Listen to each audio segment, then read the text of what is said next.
Kita ke sorotan lain, saudara, bencana longsor di Dusun Situkung, Banjarnegara, Jawa Tengah membuat ratusan warga mengungsi. Sementara puluhan korban masih dalam pencarian. Korban longsor di Banjarnegara tersebar di sejumlah titik pengungsian seperti kantor kecamatan, gedung haji Desa Pringamba, dan Gor Desa Beji. Data dari BPBD, jumlah pengungsi hingga Senin 17 November 2025 mencapai 917 orang yang tersebar di 3 titik. Warga mengaku longsor ini terjadi secara beruntun.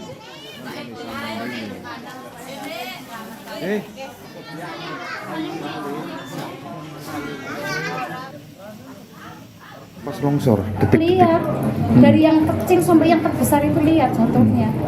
Terus yang besar itu jatuh, saya lari ambil anak saya kan pas itu udah berangkat ngaji. Saya ambil, saya gendong, terus saya bawa lari ke hutan sama anak saya yang sudah 18 tahun. Ini bisa ditempatkan yang lain, direlokasi ke tempat yang lebih aman. Detik-detik longsor memicu kepanikan warga Desa Pandan Arum, Kecamatan Pandan Arum, Kabupaten Banjarnegara, Jawa Tengah pada Sabtu lalu. Longsor ini dipicu hujan deras yang mengguyur daerah itu selama lebih dari 13 jam. Longsor menimpa 30 rumah warga, lahan persawahan, dan area perkebunan.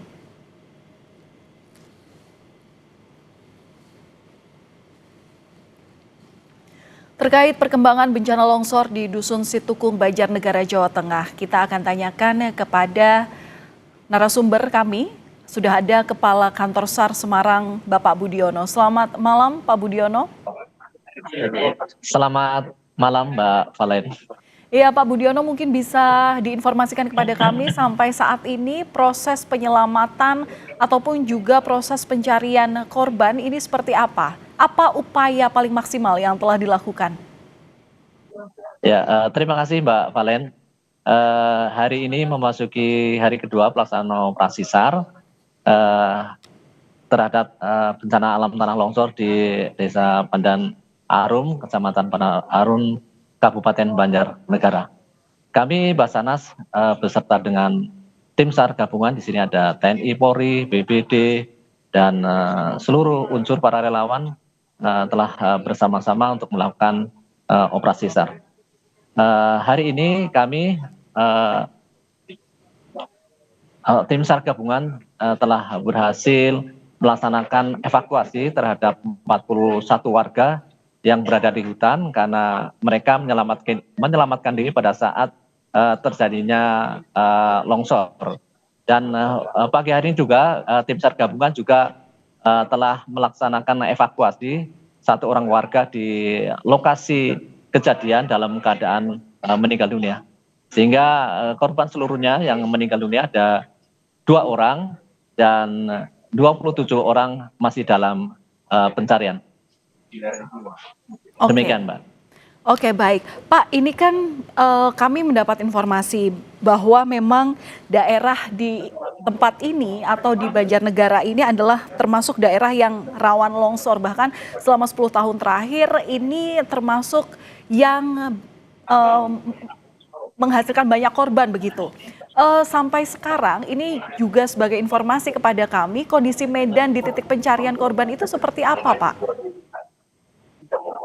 Ya, sampai hari ini, tadi sore ini, memang lokasi kejadian longsor tersebut memang di ketinggian dan di sana tadi masih ada kerawanan ataupun potensi pergerakan tanah ataupun longsor susulan, dan juga di lokasi tadi siang hingga sore hari tadi cuaca yang tidak menentu, sehingga kami tim SAR gabungan dengan sangat berhati-hati selalu memperhatikan keselamatan tim, dan kami juga bersama-sama dengan seluruh unsur terkait sudah melaksanakan operasi SAR dengan saling berkoordinasi, sehingga tim SAR di lapangan juga safety first yang diutamakan.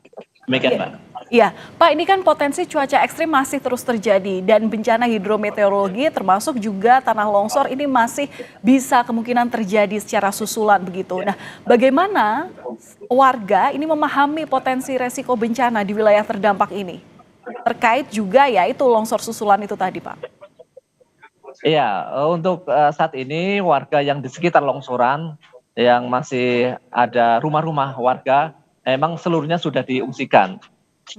Sehingga untuk warga yang rentan ataupun berbahaya di lingkungan sekitar longsoran sudah diungsikan dan kami dalam melaksanakan evakuasi juga tetap memperhatikan